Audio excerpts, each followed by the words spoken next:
which I pronounce it Demoivre's theorem, but if you go on YouTube and look at least 10 different people on YouTube, they all pronounce it differently. I went to Miss Trueblood and asked her to pronounce it for me because she teaches French, and I just stared at her in silence. And she used some guttural whatever thing, and I looked at her and I go, there's no way I can ever say that. And she said it to me again. And I looked at her and go, it doesn't matter how many times you say it to me, it's not coming out of my mouth that way. So Demoivre is how I'm going to pronounce it, and I'm totally fine with that. And then we're also going to look at nth roots, but actually we're not looking at either one of those today since I'm doing this in 2 parts. So we're going to start off easy and look at the complex number plane, and we're going to plot complex numbers in the complex number plane. And as you can see, it looks very similar to the coordinate grid.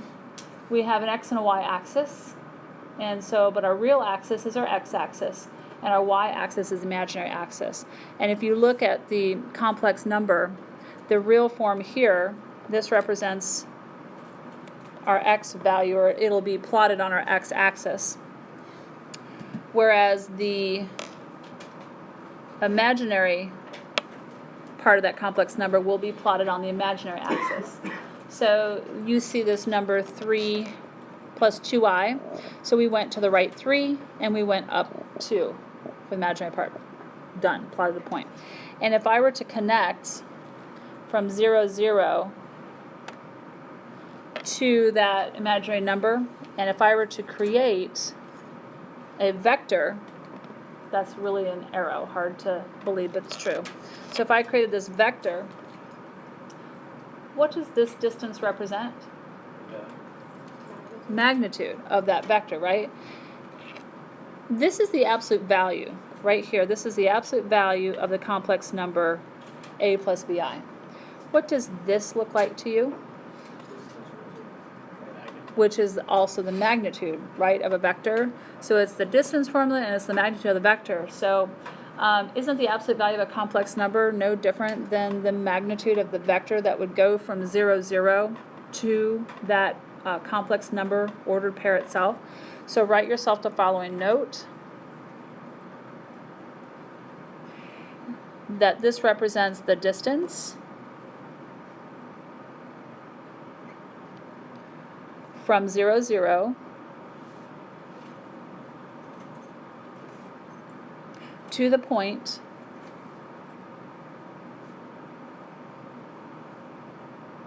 AB, and AB comes from the complex form.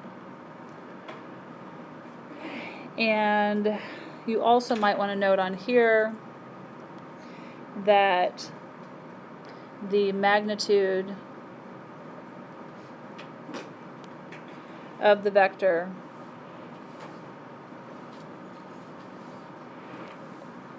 describing this distance.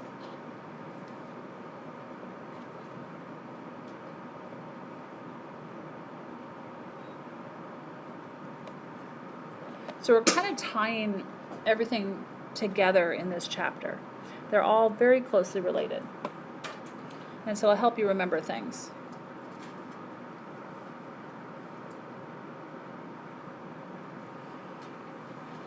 So for example 1, we're going to plot that complex number and we're going to find its absolute value. So this is the easy part of today's lesson. So let's go ahead and plot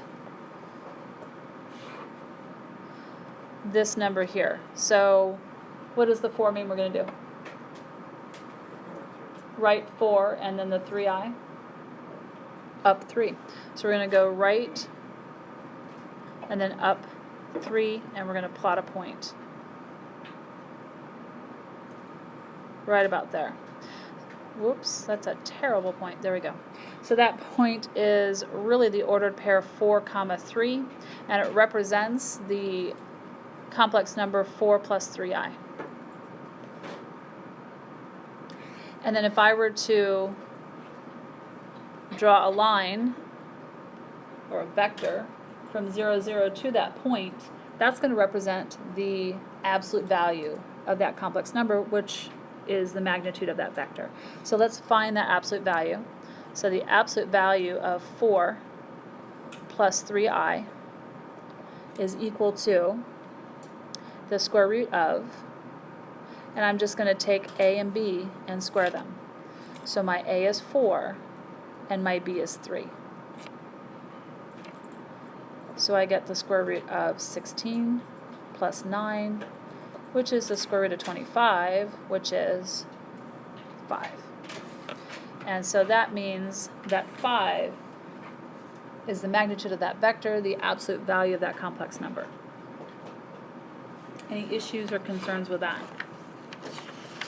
All right, so let's turn to the next page. Should we write those answers as magnitudes or just, like we should double bar? No, not. All right, so here we have a polar form of a complex number. We are going to be converting from polar form to complex and vice versa. So if I give you a complex number, we're going to put it in polar form, and then if I give you a polar form, we're going to put it into complex. So we're going to start off with going backwards from complex to polar. But I also want you to realize that polar form, another name for polar form is trigonometric form. So this could be also called trig form.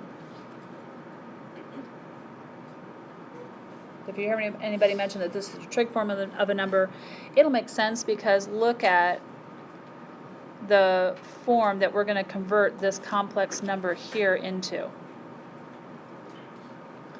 We're going to take it from a plus bi to this form r times the cosine of theta plus I times the sine of theta. They look totally different from each other, but they actually are very closely related.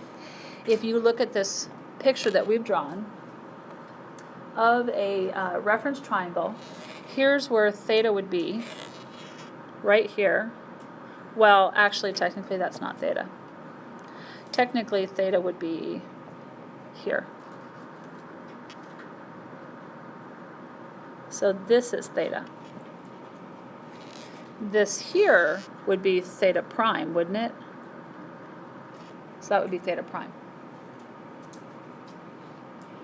And so as you look here, we've got, well, A is going from A to, well, they're saying here r cosine of theta. Well, really what they've done is they've multiplied the r into the parentheses and gotten r times cosine of theta, and then r into the parentheses and gotten r times sine I. And so if we look at this right here, how is that derived? Since we haven't talked about polar coordinates yet, let's talk about how it's derived. So let's look at theta prime. Theta prime and theta are coterminal. So if I want to find the cosine of theta prime, according to our triangle here, what would the cosine of theta prime be? What ratio? Yeah, I caught another hippie, so it'd be A over R. So we're going to put A over R. And then if I put this over 1 and turned it into a proportion and then cross multiplied and solved, I've got 1 times A is A equals, and then I have R times the cosine of theta prime in this case. So we get R times the cosine, and I'm just going to write theta. Isn't that exactly what we have here? That's how they derived it. They used special right triangle knowledge to get the value of A. And the same thing could be done here for B, but it'll be the R times the sine of theta. And the only difference is we would have sine of theta here, and then we would have B over R, and then cross multiply, you end up with B equals R times the sine of theta. So that is derived the same way. And then this, of course, is what? This is the magnitude, it's Pythagorean's theorem, it's the absolute value of the complex number. We've talked about it representing quite a few different things, right? And then, of course, back in 6.1 and 6.2, we used tangent of theta to find our missing angle. So remember that we've got a magnitude and we have a direction. And so the magnitude is represented here, and our direction is found by finding or using the tangent of theta. And if you recall, our imaginary number is our y-axis, and our real number is our x-axis. And this also corresponds to our imaginary being b, and our real being a, which is why you see b over a here.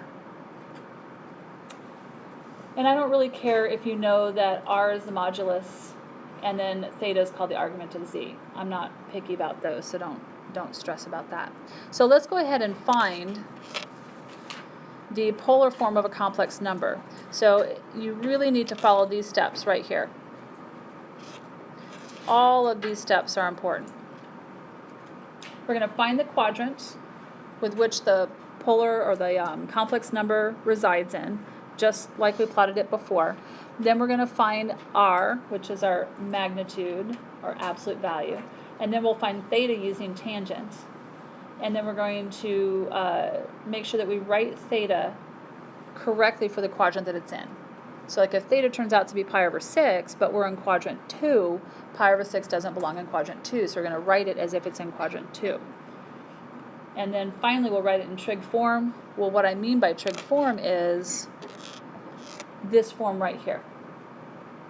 And then instead of trig form, you might want to actually write here that we're really referring to polar form.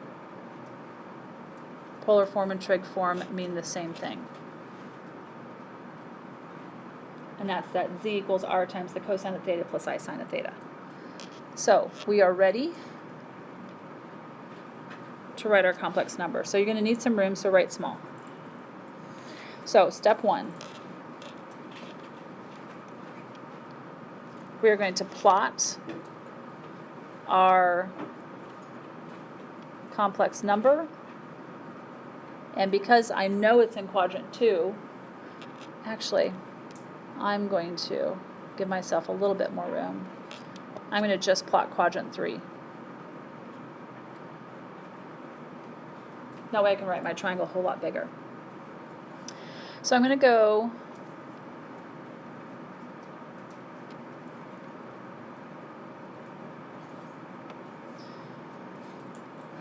so we have -2 for our x value, right? And then this -2 rad 3 is our y value. The -2 rad 3 is more difficult to plot. Most students will plot that between -2 and -3, but that would be incorrect. So let's actually go and look at what -2 radical 3 equals as an unsimplified rad form. So how do we unsimplify it? What do you do with the -2? Well, let's ignore the negative for right now. Let's look at it as 2 times 2, right? If we're going to put the 2 back underneath the radical, we have to multiply it to itself. So 2 times 2 is what? 4 times the 3 is 12. So really this is negative radical 12. And then what I want you to do is I want you to tell me what perfect square is smaller than 12. What's the closest perfect square that's smaller than 12? 9. So if you don't know, just start counting backwards. Well, 11's not a perfect square. 10's not a perfect square. Oh, 9. 9's a perfect square. So then we're going to put the square root of 9 here, and technically that's a negative. And then what perfect square is to the right or bigger than 12? 16. So and technically that's -16. So the square root of -9 is going to be -3, and the opposite, the square root of 16, is -4. So negative square root of 12 is somewhere in between. That wasn't a very good 4. Somewhere in between -3 and -4. So instead of plotting this value here between -2 and -3, we really need to plot it between -3 and -4. So be careful. Don't get caught by that, because you don't need a calculator to figure this out. So we're going to plot our ordered pair. I'm going to go to the left 2 and down to about halfway between. Well, I kind of missed it. Let's try it again. Halfway between 3 and 4. And then we're going to connect that with a straight line. Ish, since I can't use a ruler, you should. And then I'm going to make my special right triangle. I'm going to go straight towards my x-axis. And really what I'm interested in is finding theta, which is from here to here, right? This is theta. But I'm going to use theta prime instead. I'm going to use my reference angle. So I want to set up my triangle with information that I know. Haven't they given me my a value, which is -2, which refers to the x-axis? So I'm going to put -2 right here. So that side is -2. And then they've given me my b value, which is my imaginary value, which is my y-axis of -2 rad 3. And so I'm going to put that over here. And I'm going to write it in its full amount, -2 radical 3.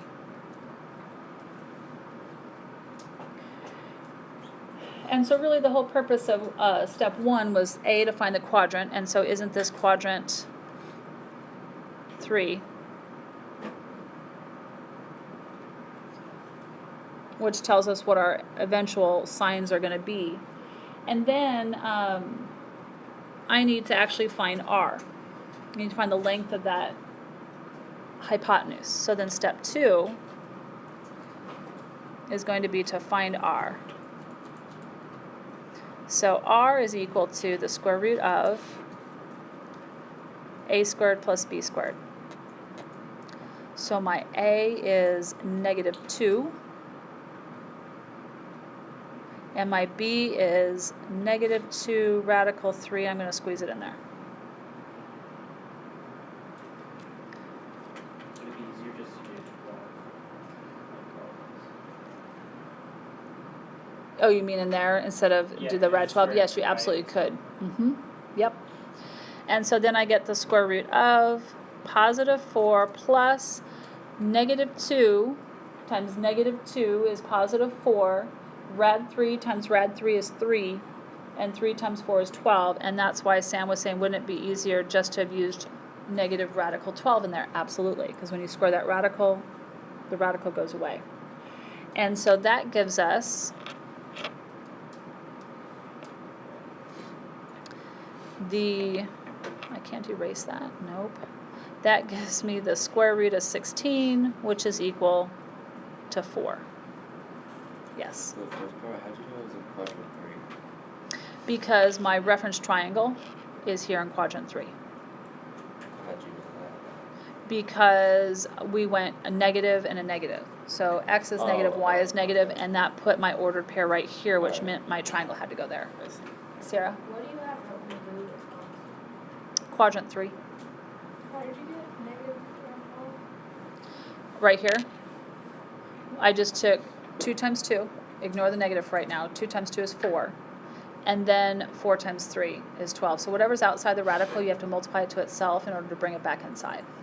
And so that's where that 12 came from. And then it's negative because it overall was negative. Are there any other questions before we go on? Okay. So now I have r, so I can put 4 here. And if you think about it, don't all 3 of these sides have a greatest common factor? Don't they? Yeah. What is it? 2. So if I were to look at, and I'm going to draw it right here, look at a larger form of my triangle. Here is my theta prime. If I reduced each of the sides and divided them all by 2, I would get -1 here, I would get negative radical 3 here, and I would get +2 here, wouldn't I? Isn't that a triangle that you're quite familiar with?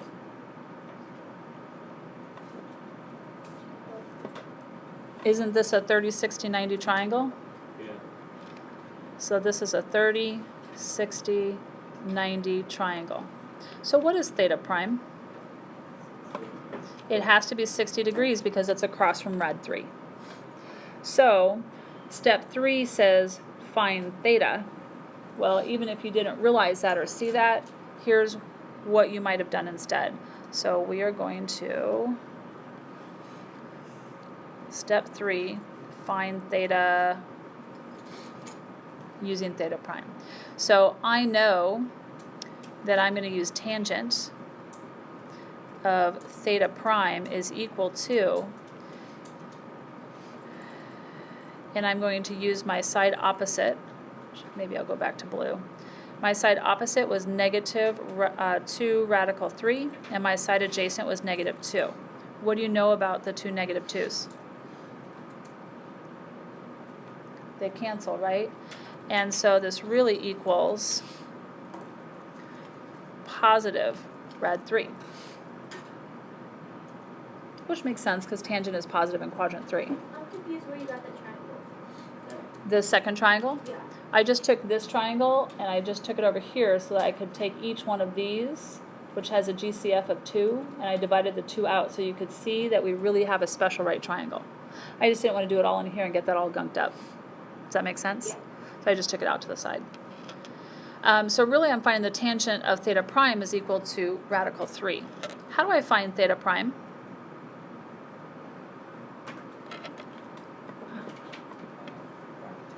The arctangent or the inverse tangent. And so I take the inverse tangent of the square root of 3. And if you do that on your calculator, guess what it gives you? It gives you 60. And then because your calculator is in degrees, it's 60 degrees. But what do I want my theta to be in anyway? Radians. And so what is that in radians? Pi over 3. But is that in quadrant 3? So here this brings us about to what is actually theta.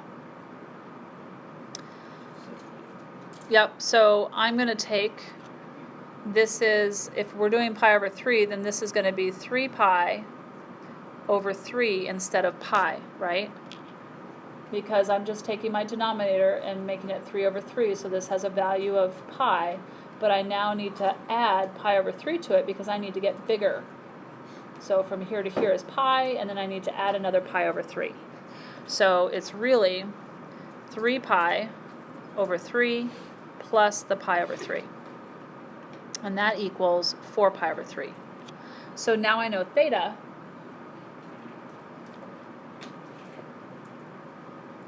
I know my theta, and I know my r.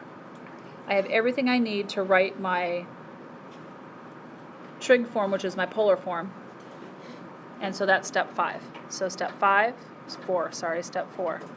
Z is equal to r times the cosine of theta plus I sine of theta. And I'm just going to replace the values that you see above. Z is equal to, instead of r, I'm using 4 times the cosine. Instead of theta, I'm using 4 pi over 3 plus I sine, and instead of theta, again I'm using 4 pi over 3. And then this is the answer that I'm looking for. It's my final answer in polar form, which is trig form, with radians. I'm kind of still confused with the 3 pi over 3. If you cannot convert pi to what you need the denominator to be in order to convert it to here, then you need to be looking at 60 and 180.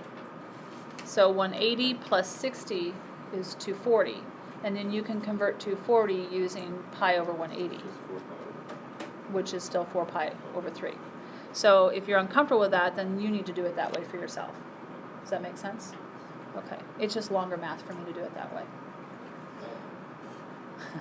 All right, other questions before we do the second problem? So are we all clear as to where everything came from and how we found it? All right, the second problem specifically wants it in degrees. So we're going to go about and do everything exactly identical. So step 1, we're going to plot it. So I've got mostly quadrant 1 this time, which I want that in black. So I'm going to put mostly quadrant 1 here so that I can write my triangle fairly large.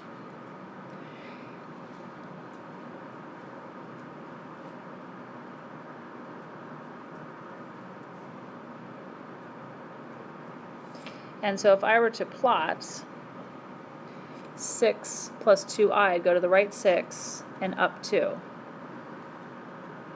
And that would put me right about here.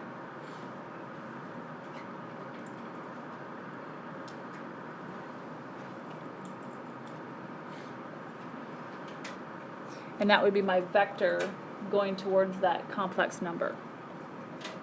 And so then I'm going to create a special right triangle going straight down to the x-axis.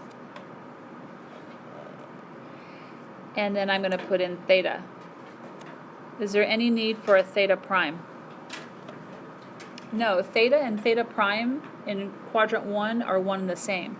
So we do know that we are in quadrant 1.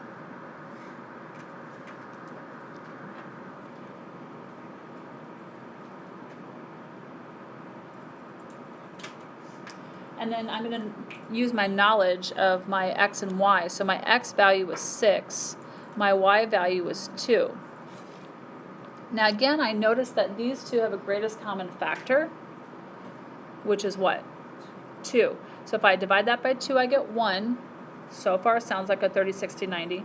But if I divide that by 2, I get a 3. Is there a side length of 3 in a 30, 60, 90? There's a rad 3, but there's not a 3. So this is not a 30, 60, 90, nor is it a 45, 45, 90. So it's not a special right triangle, which is good because then we can just use our calculator. So I still need to find r. So let's go ahead and find r. So step 2, find r. So r is equal to the square root of my a and my b squared. So my a is 6, my b is 2, and so I get the square root of 36 plus 4, which is the square root of 40. Now I need to simplify this. So in order to simplify it, I'm going to prime factor this. So 40 turns into 4 times 10, and 4 turns into 2 and 2, and 10 turns into 2 and 5. So what pairs can I make? You have two reds. Yep, I can make a pair of 2's, and then these 2 get multiplied underneath the radical. So r is equal to 2 rad 10. So then we're going to find theta.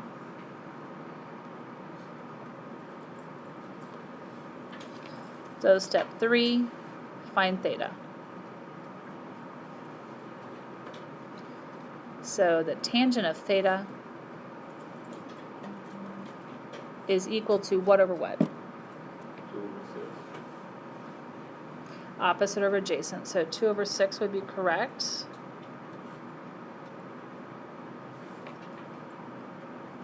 And doesn't that reduce 1/3. to 1/3? And so how do we find theta?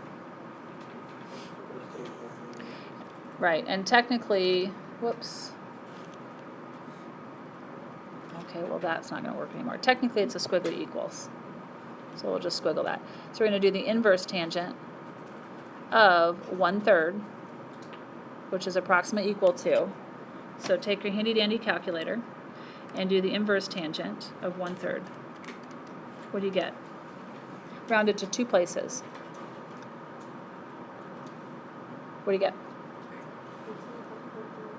18.43, and that's in degrees. So now we have our theta, which is the same as theta prime. We don't have to do any conversions this time. No adding or subtracting it from 180 or subtracting it from 360. So we have that. Whoops. So we have this, and then we have our r. So that's all we need. We're ready to do and put it into polar form. So we've got z equals r times the cosine of theta plus I sine of theta. And so z equals, r is 2 rad 10. And you'll have to find out from Math Excel, since we rounded the degrees, if they want you to use the exact value for r or if they want you to round that as well. So really read those directions and see what they want from you. And then times the cosine of 18.43 degrees plus I sine, move this over a smidge, of 18.43 degrees. And then this is the answer we are seeking.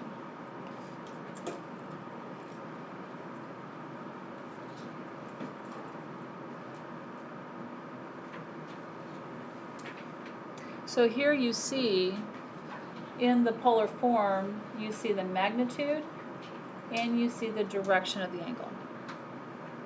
Magnitude and direction, same thing that we were doing with 6-1, only we don't have I and J in there. So we good to do one last set. Now we're going to go in the reverse. You're going to be given the trig or the polar form, and then you need to go to the complex form. It's actually much easier to go from trig, which you might want to put up here is polar,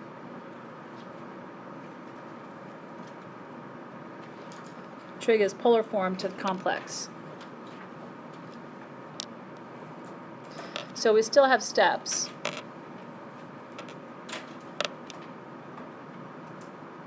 Thank you.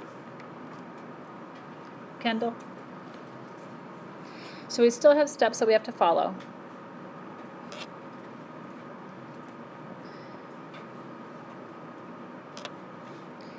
And we're still going to find the quadrant, and we can definitely do that with polar form. As you can see right here, this is our directional angle. What quadrant is negative pi over 3 in? 1, 2, 3, or 4? It is in quadrant 4, so we know our quadrant. And then we have to use exact value. In other words, they don't want you to take the cosine of negative pi over 3 and throw that into your calculator and come up with a decimal answer. Because this is a special right triangle number, we're going to use our special right triangle ratios. And then we're going to simplify with no decimals. So in other words, you're not going to find the decimal form of that either. So here we go. We are going to draw. So step 1, we're going to actually plot this. So I know I'm in quadrant 4. So I'm going to draw mostly my quadrant 4. And I'm going to just estimate. I'm going to exaggerate a little bit because I want it bigger. And this is where my theta prime is, which we know is equal to what? Which is negative pi over 3. What value is, what degree value is negative pi over 3? 60 degrees. So I can actually use that to fill out my reference triangle. So across from 60 right here would be what? Radical 3. And in this case, wouldn't it be a negative radical 3? And then adjacent right here would be what value? 1. And this would be a positive 1. And then what's the hypotenuse? 2. And so because I need the cosine of our reference angle and the sine of our reference angle, we're just going to find that right here and just write it down. So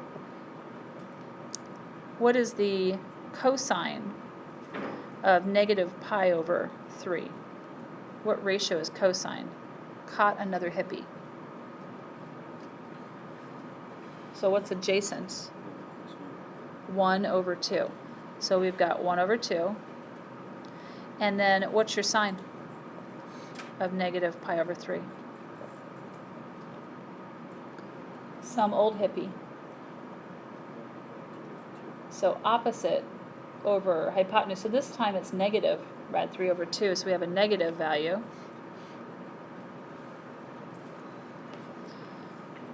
So then I'm going to take this value here, and we're just going to input it for that. And then I'm going to take,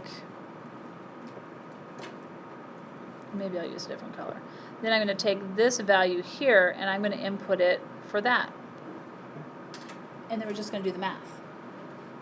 So step 2, let's input. So we have z equals, I would prefer to use the simplified form of radical 8. So what is radical 8 simplified to?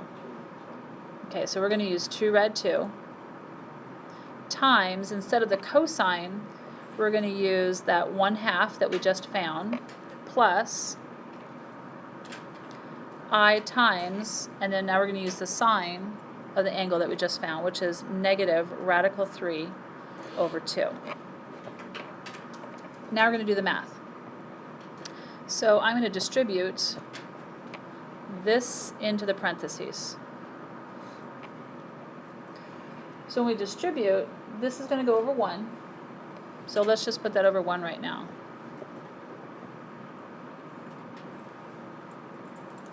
What's going to happen to these two 2's here? They're going to cancel. And what am I left with? Just red 2. So that means that z is equal to radical 2. And then what's going to happen to this 2 and that 2? They're going to cancel. And what do you do with the red 2 and the negative red 3? It becomes negative red 6. So we want a minus here of radical 6. And don't forget about the I. It gets brought out behind, and make sure it clearly is not underneath that red with the 6. And so this is the answer we are seeking. Wasn't that much easier than what we just did? It's much easier to go from polar form into complex rather than complex to polar. So any issues, problems, or concerns? Yes? How do you know it's going to be in a quadrant? Because we looked specifically at the directional angle, which is right here. Whatever that directional angle is, it told me because it's negative, we're going to go counterclockwise. I'm sorry, we're going clockwise into quadrant 4 to make that a negative pi over 3, because normally pi over 3 would be here, up in quadrant 1, right? But to go negative, we have to go backwards, which is clockwise. So that's why we ended up in quadrant 4. So if this had been 4 pi over 3, this would be 1 pi over 3, 2 pi over 3, 3 pi over 3, and then would 4 pi over 3 landed us here? So only one little change, make that a positive 4 pi over 3, and then everything is coming from quadrant 3. And so these values are going to be identical, but their signs might change, because in quadrant 3, both sine and cosine should be negative, so that would be negative as well. Okay? Any other issues or questions? Okay. All right, so we're going to look at the product and quotient of two complex numbers today. And it is important to realize that number 1, this is your complex form. It needs to be in the polar form in order to use the following formulas. And so both numbers need to be in the polar form. If they're not in the polar form, you have to put them in the polar form. And that's what we were doing yesterday in the previous part of this lesson. And then the formulas that we're working with would be this formula here. And this one is for multiplying two complex numbers together. So z1 and z2 are your two complex numbers. And if you think about it, what operations work well together? Out of addition, subtraction, multiplication, division, what operation correlates to addition? Closely related to? Multiplication. Why? What do they both do? They both increase a number. So subtraction is closely related to what? Division, because they both decrease a number. And so here you can see that if I multiply two complex numbers, you're going to multiply the magnitude. You will find that whatever we do to the complex numbers, we tend to do to the magnitude. But we add the thetas together. The thetas of the two, so the two cosine thetas get added together and the two sine thetas get added together. It's not guaranteed that those thetas are all going to be the same. But for our examples today, they are. And then our other formula that we're working with is this one here for when we are dividing. So if we divide two complex numbers, again, you're going to divide their magnitudes. So whichever number is in the numerator, that's the magnitude that goes in the numerator. And then whichever number is in the numerator, that's the theta that comes first. So we subtract the thetas, but we divide the magnitudes. So let's look at two complex numbers. I've got this one here and this one here. We're going to multiply them and then divide them. So here we go. I'm going to let my magnitudes be in green. So for our purposes here, I'm going to multiply my magnitudes together. So I've got 8, so equals 8 times the 4. So that's out in front. and then have my cosine. My thetas, I'm going to put my cosine thetas in red. So my cosine of 120 degrees plus 120 degrees. I'm just following the formula. And then plus I sine. And I'm going to put my sine thetas in purple. So I have, it's just a coincidence that they're the same. So I'm going to add those together. And then from here we're just doing the math. And I guess technically, whoops, we really should have a parentheses here and a parentheses here, because technically it's the cosine of 120 plus 120. So what is 120 plus 120? So we get 240. So I have 8 times 4 is 32 times the cosine of 240 degrees plus I sine 240 degrees. Then from here, and you're going to see this theme throughout the rest of today's lesson. Once you get to this point, all the problems that we do today are identical. So at this point, I have to actually replace that whole cosine of 240 and the whole sine of 240 degrees with its exact value. And so let's look at what quadrant 240 degrees is in. So if I plot this, it will be in the quadrant 3. So I'm going to draw my right triangle in quadrant 3. And, oh, that's exactly correct. Let me redo this. I knew that. Well, what quadrant is 240 in? Yeah. So my bad. All right, so thank you for stopping me before I got any further. Of course, I would have realized that shortly, one would hope. So if from here to here is 180, how much more does it take to get all the way to 240? 60 degrees. So isn't my reference angle 60 degrees? Move this over a smidge. So if my reference angle is 60 degrees, what's across from 60? But it's negative because it's in quadrant 3. So it's negative radical 3, and then adjacent would be negative 1, and my hypotenuse would be 2. So in this formula above, right here, I'm going to replace these two values with their sines and cosines according to this right here. So we have equals 32 times, instead of cosine of 240, what is the cosine here? 60. Well, what's the cosine of 60? So it's adjacent over hypotenuse, so negative 1, right, because it's adjacent. Negative 1 over 2. So I'm replacing the entire cosine of 240 degrees with negative 1 over 2. Plus I times, then we've got to find the sine of 240. So the sine of 60 degrees over here would be opposite over hypotenuse. So isn't it negative rad 3 over 2? So negative radical 3 over 2. Then all that's left is for you to distribute the 32 into your parentheses. So what is 32 times a half? 16, and because of the negative, won't it be negative 16? So it equals negative 16. And then a positive 32 times a negative is going to give me a negative.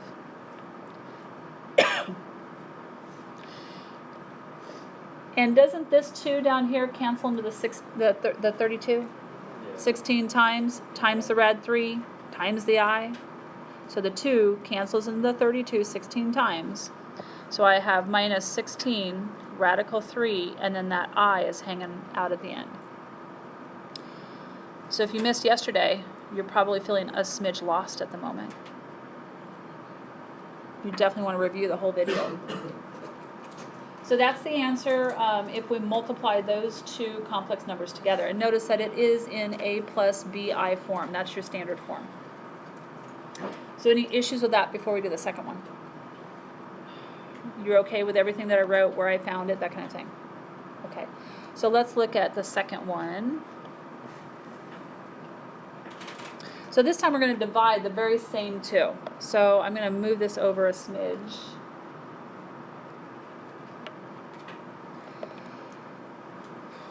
So this time it equals, if I'm going to divide my complex numbers, I'm going to start off by dividing their magnitudes.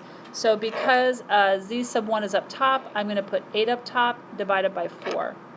So here's my division. And I've got 8 divided by 4.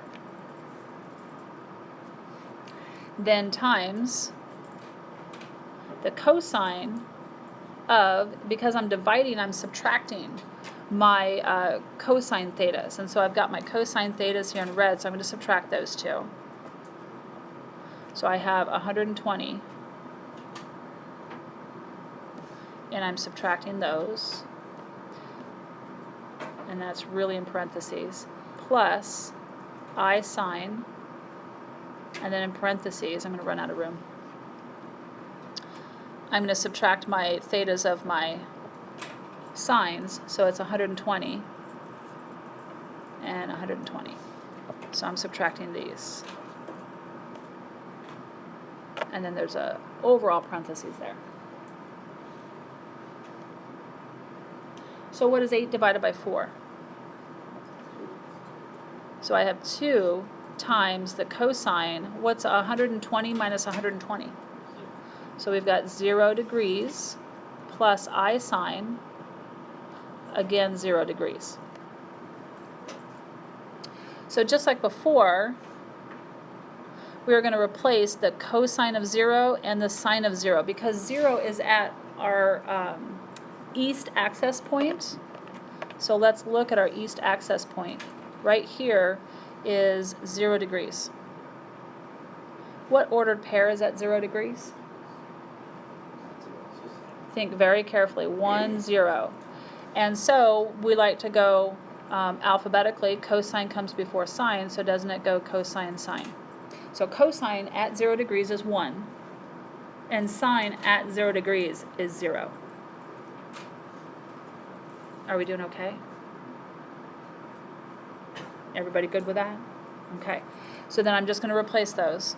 So equals 2 times, instead of cosine, I'm going to put in the x value at that ordered pair, which is 1, plus I times, instead of sine, I'm putting in the y value at that ordered pair, which is 0.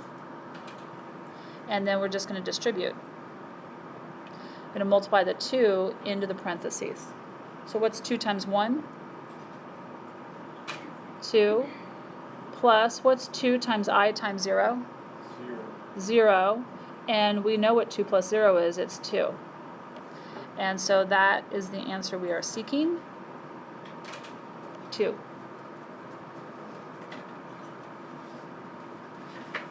I will be giving you the formulas. You just have to know how to work them. Which is kind. I could make you memorize them, but I'm not going to this time. Yes? What happened to the I? The I went away purely because 2 times I times 0 is 0I. 0 times I is 0. Oh. So we never write 0 as a coefficient. The coefficient always drops off. That makes sense? So I guess technically there is an I here, but 0 times I is 0. It goes away. Yes? Review the form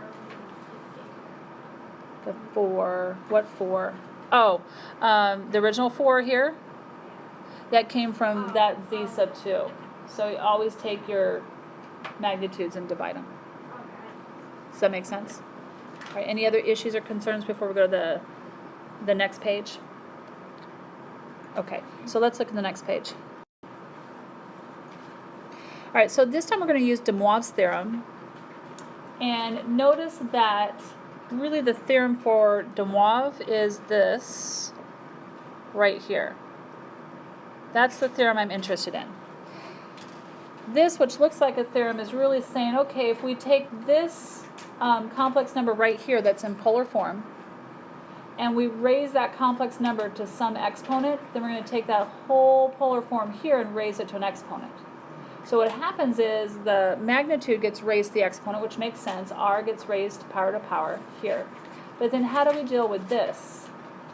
We'll notice that n is what we're raising that complex number to, whatever, we might raise it to the second power, the third power, the fourth power, the 10th power, whatever it is. That's what n is. And so n not only raises that magnitude to that power, but we also multiply theta by that n as well. And that accomplishes taking cosine of theta plus I sine of theta and raising it to that particular power. So it's really a nice quick shorthand that de Moivre discovered. So again, a huge note.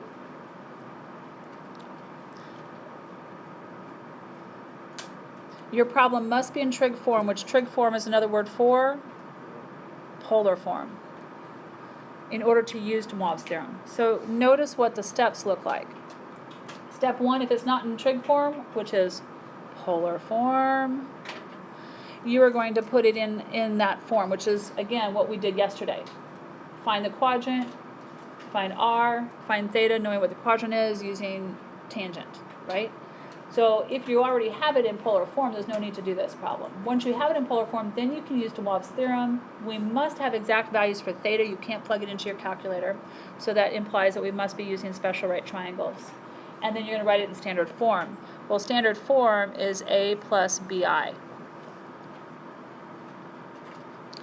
So let's go ahead and start here, right here, doing example 1. Because 2 plus 2i is not in polar form. So we're going to start by plotting it. So we should know that that's going to be in quadrant 1, just because it's all positive. So if I were to plot 2, 2, remember this is my real axis, and this is my imaginary axis. So if I plot 2, 2i, I go to the right 2 and up 2. This is the ordered pair 2, 2. And this would be my vector, which represents my magnitude going towards it. Which of course would create, or I can create, a right triangle going straight down to the x-axis. Based upon, and then my theta is right here. Wouldn't you agree that theta and theta prime in quadrant 1 are one of the same? And according to theta, my side opposite, which is I've got my x and my y value here. So my x value is 2, and my y value is 2. I don't have to know my hypotenuse to find theta. I've got side opposite and side adjacent, which is why we typically use tangent. Now in this particular case, what kind of triangle is that? It's an isosceles right triangle, which we have discussed is a 45, 45, 90 triangle. You could stop at this point and just say, oh, theta is 45 degrees, which is pi over 4. But for your note purposes, we're going to go ahead and use tangent just in case you get a non-isosceles right triangle. So we are going to find the tangent of theta is equal to 2 over 2. And so how do I find theta? So theta is equal to the inverse tangent of, and then I'm going to reduce 2 over 2 to 1. So that 2 over 2 becomes a 1 in there. And then you plug that in your calculator, what do you get? You do get 45 degrees, which is what in radians? Pi over, nope, 4. Pi over 4. So make sure you know that. Because even though they don't say use radians, the implication is if it's not stated that we're going to use radians. So that's step 1. I haven't found r though, right? So I still have to find r. So I'm going to move this up. So let's find r. So r is equal to the square root of my a and my b squared and then added together. So my a is 2, my b is 2, and so that equals the square root of 4 plus 4, which is equal to the square root of 8, which equals what? 2 red 2. The 8 could become quite handy somewhere along the line, so we'll keep in mind that 2 red 2 is red 8. And so now we have our R, so now I can write my complex number, so Z is equal to, my R is 2 red 2, times the cosine of theta is pi over 4, plus I sine of theta is pi over 4. So that was one of my goals, was to get my complex number into polar form. So that's the end of step 1. If they give it to you in that form, great, we didn't have to do all that work. But now we have to take that complex number and raise it to the 6th power, which is fine. So now we're going to use De Moivre's theorem. So I'm going to go over here to the left and do step 2. So if I'm going to take Z and raise it to the 6th power, doesn't that mean that I take my magnitude, which is 2 rad 2, and honestly, it'd probably be easier to put in your calculator. Probably be easier if you use the rad 8. So whatever your radical is, if I were you, I'd probably use the unsimplified radical, because we're going to have to take that and raise it to the 6th power also. So you could raise the 2 rad 2 to the 6th power, but you'd have to raise the 2 to the 6th power and the rad 2 to the 6th power. And it does nicely work out to 512, because 2 to the 6th power is 64.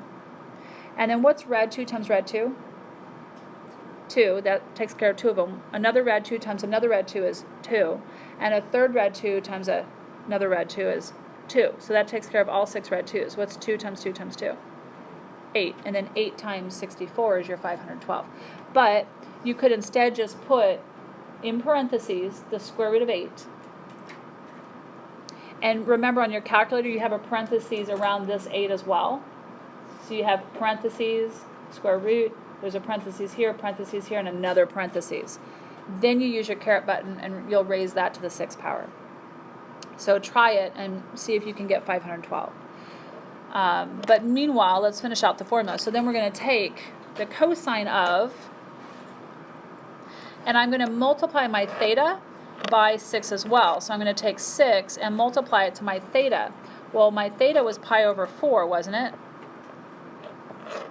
So that's times pi over 4 plus I sine of 6 times pi over 4.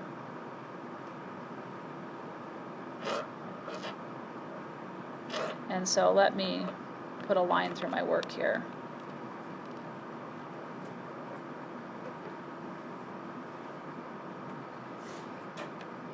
So let's go ahead and put 6 over 1 and this 6 over 1. Did you guys get 512 when you took square root of 8 to the 6th power? Where did you get 6? 6 is what they told me.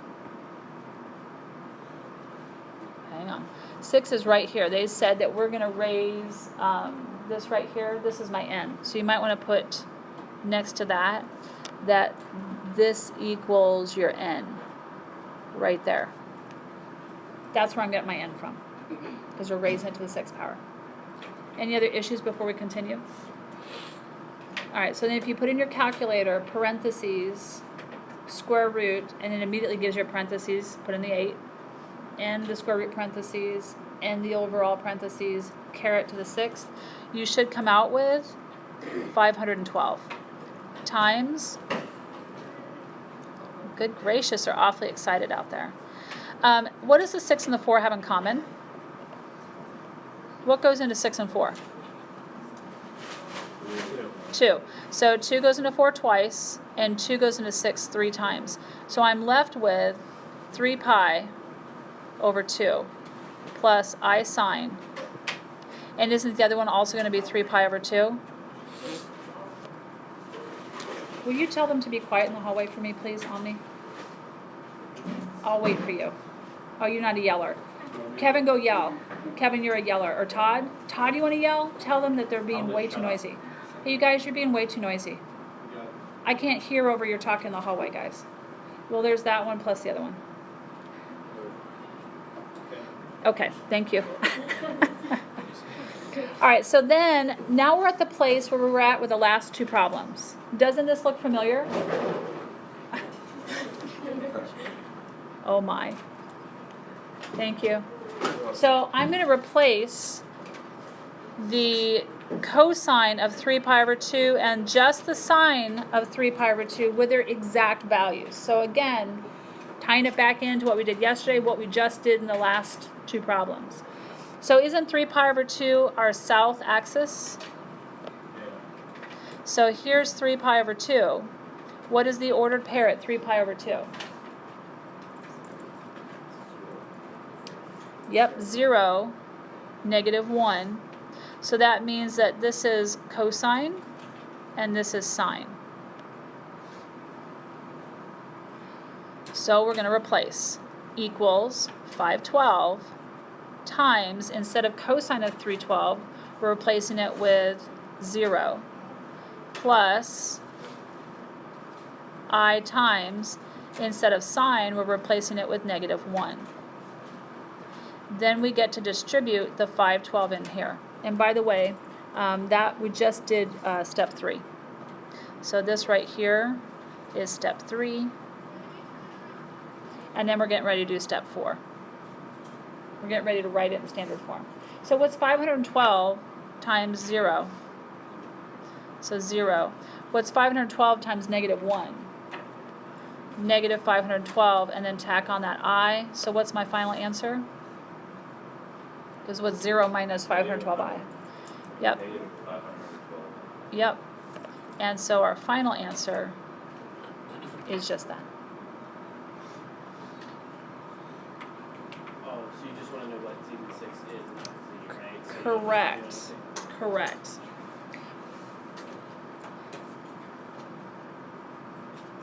Yeah, I mean technically Z is, this is what, It's 2 red 2. this is what Z is, this whole thing. Oh, That's Z in polar form, and then -512i is this whole thing raised to the 6th power. That's what it is, that's what we've done. And we actually have a different method which you might find easier later, which is not today. There's always more than one way to do things, and there's reasons for things as we go along. All right, so any issues with that? So in the last part, we may not get to all of it, but I will complete it online for the video if we don't get through it. So you can go watch it if you need to, plus all the notes for how I solved this final page. These will all be online as well, because we may only get through the first two. Nth roots of a complex number. It looks complex. No pun intended. Actually, it was. It looks complex, this formula, but it really isn't, because the more that you do it, the more you get to know it, and the less complicated it is, because you've done it over and over and over and over again. And we're going to find the square root of a complex number. We just took a complex number raised to the 6th power. So then we also then need to know how do we take roots of complex numbers. The square root, the cube root, the 4th root, the 5th root, so forth. And so you see here that we've got some different variables in here. Well, R is our magnitude, so that hasn't changed. What do you think N is? What does N represent? Isn't N the root that we're taking? So if I'm taking the square root, what's N going to be? 2. If I'm taking the 4th root, what's N going to be? 4. All right, so whatever root I'm taking, that's what N is. And so notice that we're doing the same thing to the magnitude again. If I'm taking the square root, we're going to take the square root of the magnitude. If I'm taking the 6th root, we're going to take the 6th root of the magnitude. So whatever we're doing to the complex number, we do to that magnitude. And then here's where the complexity seems to arrive. Notice that we have the same N here, so whatever root we're taking goes in the denominator. And we have this 2 pi added on here. And then this thing K. Well, consider this. If I asked you what is the square root of 16, what are you going to tell me? That's technically not the correct answer. The correct answer is technically not just 4. Right, so there's really 2 square roots to 16, a positive square root and a negative square root. So what the K does is it helps us with all of the different roots that we would have. So if I have a cube root, we're going to have 3 answers to a cube root. If I have a 4th root, we're going to have 4 answers to a 4th root. So for every root that we have, we're going to change k. So if I have a square root, and we always start with k being 0. So if I have a square root, we're going to use 0 and 1 for k, because if it's a square root, I need 2 k's. So 0 and 1. If it's a cube root, I'm going to have 3 k's, 0, 1, and 2. If it's a 10th root, I would have 10 k's, 0, 1, all the way through 9, right?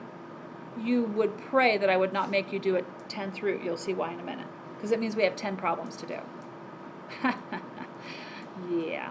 For the number of roots that we're taking, that's the number of problems we have to do within one problem. So if I'm taking a square root, we're going to do 2 problems, because I replace k into this formula each time. So for one problem, I'm going to let k be 0, both of those k's.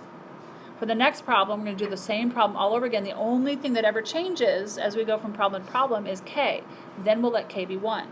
And what that enables us to do is to get those different roots. So as you know that the square root of 16 is positive and negative 4, it enables us to get that positive root and that negative root for the square roots.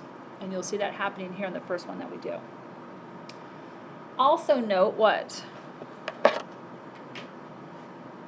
Must be in trig form, which is polar form, right? Here we go.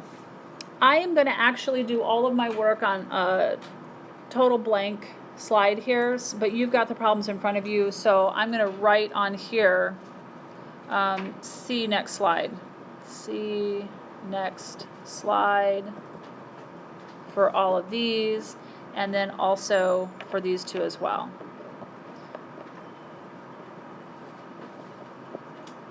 And you're going to use your separate paper. So we're going to go, I'm going to add just a blank. So I'm going to do problem A. Now for this problem, and only this problem, I will write the original formula up here at the top. So we're going to take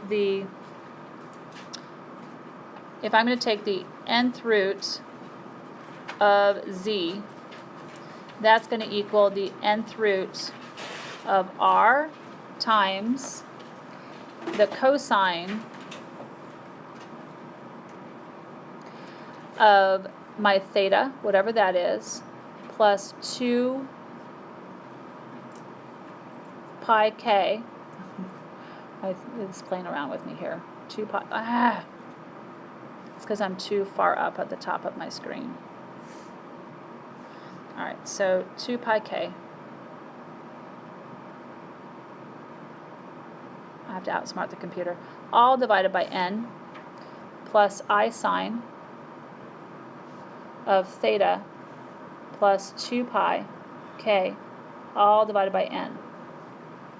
So that's our general formula.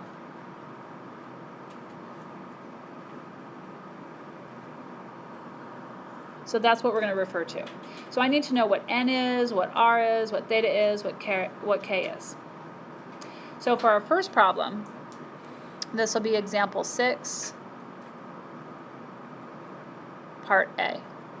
So we are z is equal to 16 times the cosine of 60 degrees plus I sine of 60 degrees.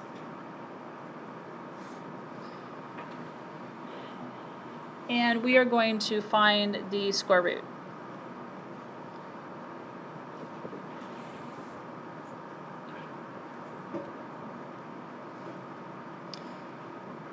So if we find the square root, the following is going to occur. So what is going to be my n? What is n? N is 2. Why 2? Because it's a square root. What is my r going to be? Not plus No. My original r is 16. You're taking the square root of it, and I don't want that yet. So my original r is 16. What's my theta? Yeah, so theta is equal to 60. No, not yet. We'll work in degrees because our final answer is going to be an a plus bi form. So for this one, I don't actually need radians.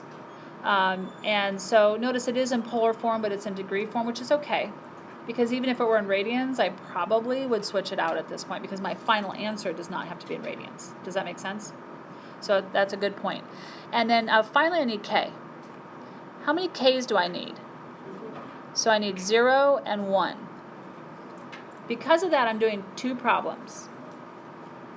So for the first problem, we're going to let k equal 1. I'm sorry, we're going to let k equal 0. I'm going to start off with 0. So we're just going to run it through the formula.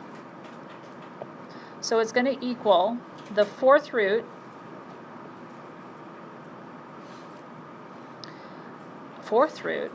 boy, nobody caught me on that one. How about second root, square root? Square root of my magnitude, which is 16, times the cosine of,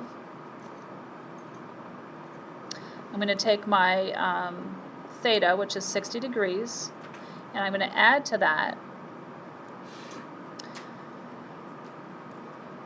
2 pi times, what are we letting k equal? 0.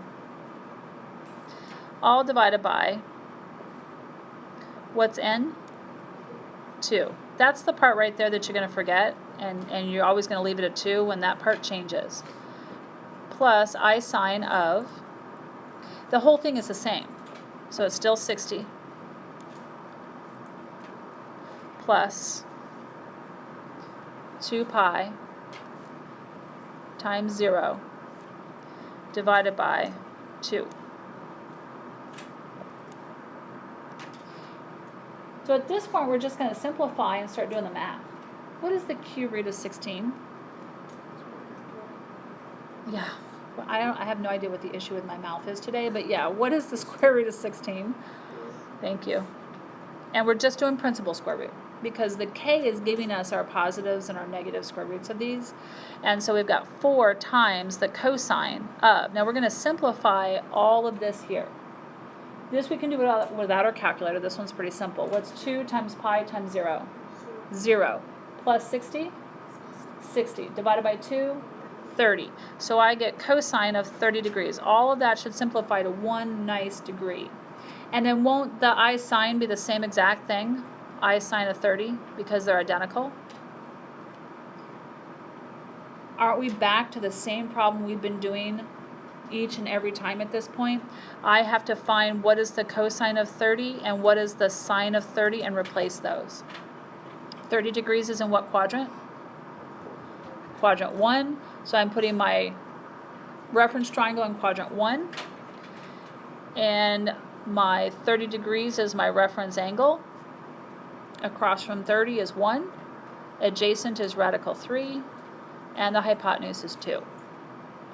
So when we go to substitute, I have 4 times, instead of the cosine of 30, what am I going to put? Radical 3 over 2 plus I times, what's the sine of 30? 1 over 2. And then we're going to distribute the 4 into the parentheses. So doesn't this 2 here cancel with the 4 twice? And then we multiply it to rad 3. So we get 2 rad 3. And then this 2, well, half of 4 is 2 times I, is plus 2I. So there's our positive root. There's one answer.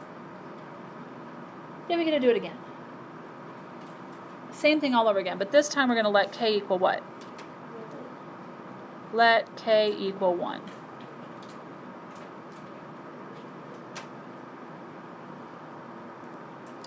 So, same exact starting point. So this right here, all of this is identical with the exception of we're replacing 0 with 1. Everything else is identical. So I'm going to start off with the square roots, which we normally don't write a 2. I'm just doing that for note purposes. Square root of 16 times the cosine of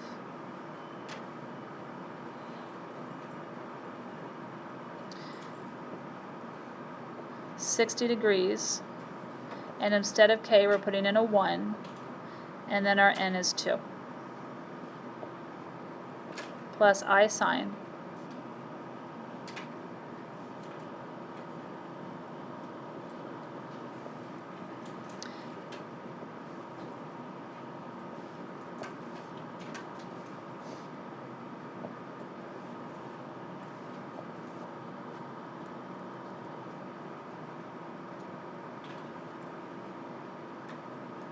But this time, when we multiply 1 to the 2 pi here, let's think of 2 pi in terms of degrees because the 60 is in degrees. So let's not change things to radians. Let's keep it in degrees because we all like degrees better.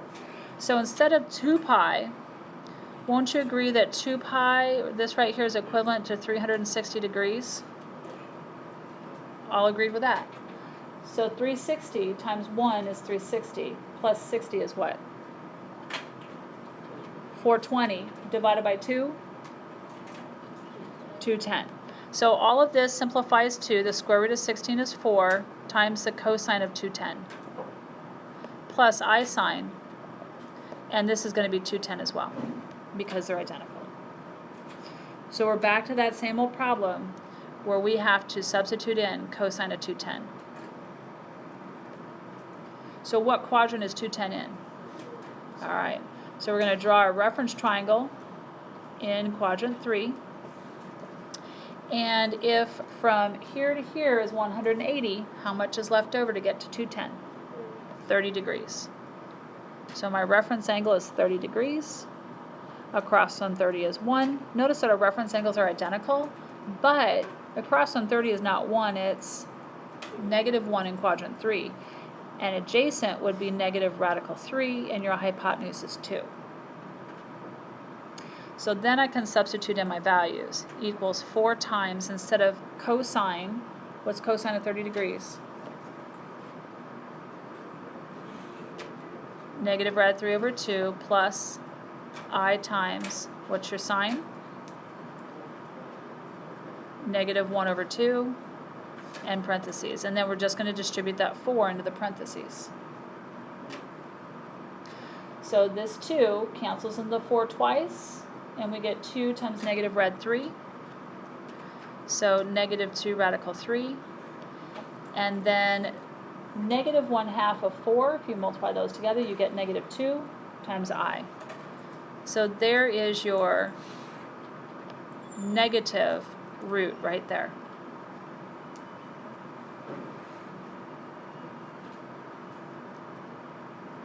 Two answers.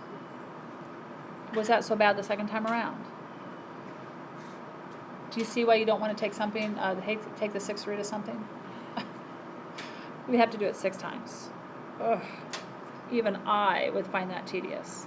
All right, so we're going to do it one more time. Yes? How do you know n is 2? I know n is 2 because we're taking the square root. Whatever the root is that we're taking, that's what n is. So if we're taking the 6th root, n would be 6. And then we'd have to have 6 k's, starting with 0. So we're not going to do that. So let's do example B. So I'm going to do a new... So I'm not going to rewrite that formula again. You have it in front of you. So example 6B. I know my 6's and my b's look nearly identical, but go with it. So this time z is 8 times the cosine of 90 degrees plus I sine 90 degrees. And this time we're going to take the cube root.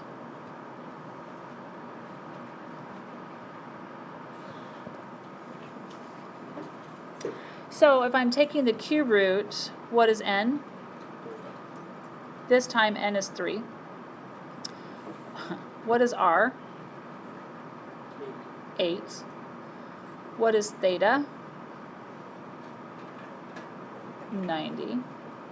And finally, what is k?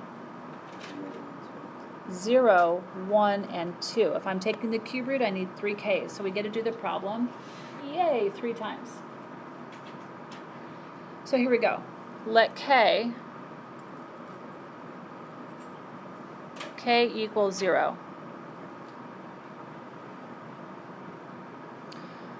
So this equals the cube root, I'm just following the formula, so the cube root of 8,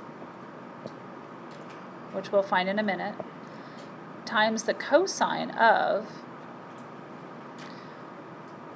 my 90 degrees plus 2 pi times, what are we letting it k be? 0. So we're going to put a 0 in there. And then what is n again? This is where you might make an error because oftentimes we get in a hurry and we just put a 2 because we're used to doing a lot of square roots. And then we're going to do it all over again. Plus I sine, and we'll repeat it. So 90 degrees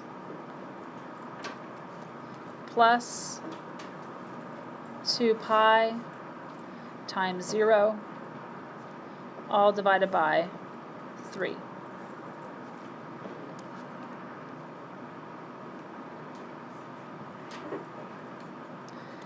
And this really isn't 90, it's a terrible 90. Let me fix it while I'm waiting for you to catch up. Alright, so again, we can do this quite easily without a calculator. What's 2 times pi times 0? 0 plus 90? 90 divided by 3? Yes. Alright, so we have cosine of 30 degrees, right? What is the cube root of 8? 8 is 2 times 2 times 2. Isn't it a perfect cube? I can get a group of 3. So the cube root of 8 is actually 2 times the cosine, all of that simplified to 30 degrees. How nice. And that means that our sine also simplified to 30 degrees. So aren't we back to where we started again? 30 degrees is in quadrant 1. Put your special triangle in quadrant 1. And our reference angle is 30 degrees. So across from 30 is 1, adjacent is red 3, hypotenuse is 2. So we are going to substitute out the cosine of 30 and the sine of 30. Equals 2 times, what's the cosine of 30? Radical 3 over 2. Plus I times the sine of 30, 1 over 2. Distribute your 2. The 2's here cancel, and we have just radical 3. Plus the 2's cancel, and we're left with 1i, so it's just plus I. There's one solution. Only 2 more to go. Here we go again. Yeah. For the line, is it just going to be the same thing as the last one? So can we just say minus say negative by 3 minus I? Is that the answer? No, not necessarily. Let's see. Okay. So let k equal 1. And let's start all over again. So equals the cube root of our magnitude, which is 8, times the cosine of 90 plus 2 times pi times, this time we're letting k be 1, and our n is still 3, plus I sine, whole thing repeats, 90 plus 2 pi times, instead of k we have 1 over 3.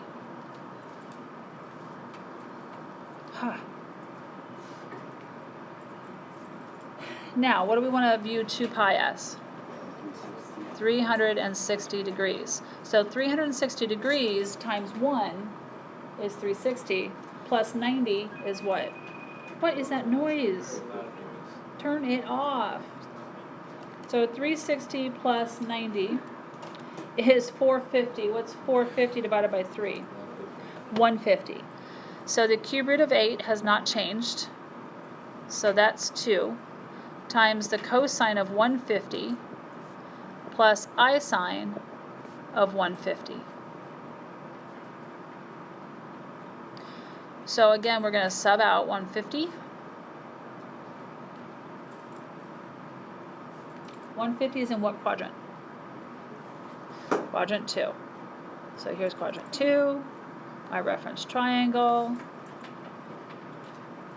my reference angle, 30 degrees. This time across from 30, still a positive 1, but adjacent is negative rad 3, and my hypotenuse is 2. So, equals 2 times, what is the cosine of 150? Or 30 degrees in this case, in quadrant 2. So the cosine is negative rad 3 over 2, plus I times the sine, however, is positive 1/2. Distribute your 2. The 2's cancel, but we're left with a negative radical 3. And the 2's here cancel, but you're left with a positive I. So would our plan have worked this time by doing a negative, negative? No. So, especially when you're taking cube roots, you're not going to get a direct opposite on that What one. if you do square roots? Most likely. I won't say always. Most likely. All right, so that's 2. Then I have one more solution, don't I? Oh, looky that. Okay then. I'm going to do another screen then, since it's not going to move up correctly for me. So I'm going to do one more screen for the last solution. So we're going to let k equal 2 this time. So I'm going to follow the same thing. Equals my cube root of 8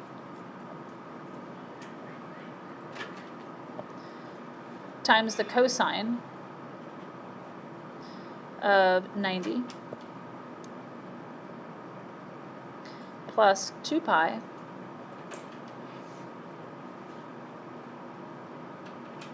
and then instead of k we're putting in 2 and then our n is still 3 plus I sine, and it repeats itself. 90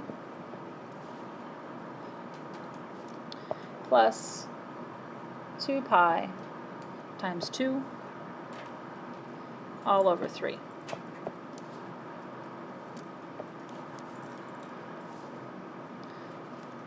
And of course we're going to look at 2 pi as being 360, right? So this is 360 times 2 this time. So 360 times 2 is 720. And then we're going to add 90. And then that gives you 810. And then you are going to divide by 3. And we get 270. Bless you. So we get the cosine of 270 degrees plus I sine of 270 degrees. And I love 270 degrees. Why? Bless you. It is the south axis point, doesn't it? So this is 270 degrees down here. What's the ordered pair? 0, -1. So that means that this is my cosine and this is my sine. So we're going to replace those. So we get equals 2 times my cosine at 270 is 0 plus I times my sine at 270 is -1. That was a terrible -1. And then all we have left is to distribute the 2. What's 2 times 0? 0. 2 times I times -1, -2i, which gives us a final answer of -2i. So those are our 3 solutions. So I will put I'm not gonna finish the video with the other two because I think it's tedious, but I'll put the work for the other two online underneath the notes. Fair enough? All right.